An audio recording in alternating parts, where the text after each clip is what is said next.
مرحبا بكم مشاهدينا الكرام. قبل البدء لا تنسوا الاشتراك في القناة ليصلكم كل جديد.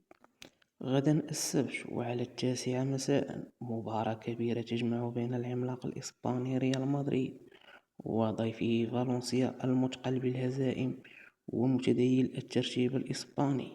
إليكم التفاصيل. ريال مدريد، وبعد الأداء الرائع الذي قدمه ضد الغريم التقليدي برشلونة في مباراة تحبس الأنفاس، خرج الملكي منتصرا ب2-1، محافظا بذلك على سلسلة الانتصارات.